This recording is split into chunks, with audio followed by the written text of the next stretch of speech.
India गठबंधन ने एक बार फिर से बैठक की। कांग्रेस समेत तमाम विपक्षी दल पटना, बेंगलुरु, मुंबई के बाद दिल्ली में इकट्ठा हुए। कांग्रेस अध्यक्ष मल्लिकार्जुन खड़गे ने इस बैठक में कहा कि 2024 में होने वाले लोकसभा चुनाव से पहले कई दौर की बैठकों का आयोजन किया जाएगा। इस बैठक से ठीक पहले कांग्रेस की एक बैठक हुई जिसमें सबसे ज्यादा चर्चा यूपी को लेकर हुई, जहां मायावती की बहुजन समाजवादी पार्टी को साथ लेकर चलने की बात कही गई। दिल्ली में इंडिया गठबंधन की बैठक से पहले हुई कांग्रेस की इस बैठक में मल्लिकार्जुन खड़गे, राहुल गांधी, पार्टी की महासचिव प्रियंका गांधी ने हिस्सा लिया। बैठक में यूपी कांग्रेस के नेता शामिल हुए जिन्होंने कहा कि उत्तर प्रदेश में लोकसभा चुनाव में बीएसपी को साथ लेकर चलने का सुझाव दिया। बैठक में यूपी कांग्रेस नेताओं ने कहा कि बीएसपी को इंडिया गठबंधन में शामिल करना चाहिए और बिना बहुजन समाजवादी पार्टी को साथ लाए उत्तर प्रदेश में बीजेपी को हराना मुश्किल हो सकता है।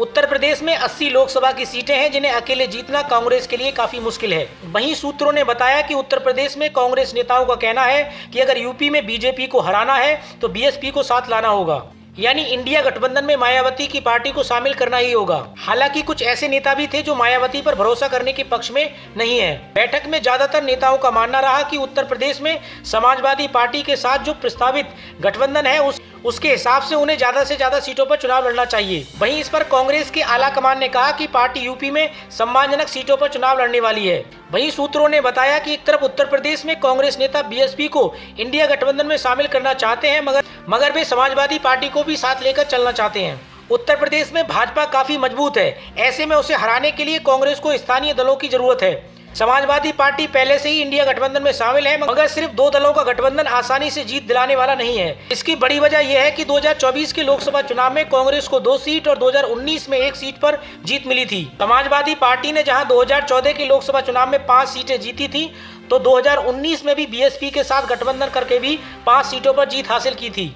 वहीं बहुजन समाजवादी पार्टी को 2014 के लोकसभा चुनाव में एक भी सीट जीतने को नहीं मिली थी, मगर जब 2019 के लोकसभा चुनाव में पार्टी ने समाजवादी पार्टी के साथ मिलकर चुनाव लड़ा तो उसे 10 सीटों पर जीत हासिल हुई।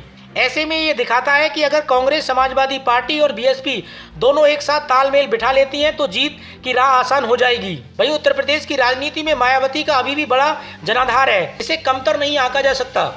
अब इसमें देखना ये काफ़ी दिलचस्प होगा कि बीएसपी सुप्रीमो मायावती क्या गठबंधन में शामिल होंगी। कई तरीके के कयास लगाए जा रहे हैं। थोड़े दिन पहले उन्होंने एक घोषणा की थी कि वो अकेले चुनाव लड़ेंगी, उसको लेकर के उसके बाद उन्होंने अपनी पार्टी का जो उत्तराधिकारी बनाया आकाश आनंद के लिए, उसके बाद से कहीं ना कहीं उनके जो तेवर हैं वो थोड़े से बदलते हुए नजर आ रहे हैं। और ये 5 राज्यों के जो विधानसभा चुनाव में बीजेपी को एक तरीके से ऐतिहासिक यहाँ पे जीत मिली, उसको लेकर के भी सभी जो विपक्षी पार्टियां एक तरीके से डरी हुई हैं। तो कहीं ना कहीं हो सकता है कि जो बहुजन समाजवादी पार्टी की सुप्रीमो मायावती हैं वो कहीं ना कहीं गठबंधन में शामिल हो सकती हैं। तो ये अब जानने के लिए आप हमारे चैनल के साथ जुड़े रहिए।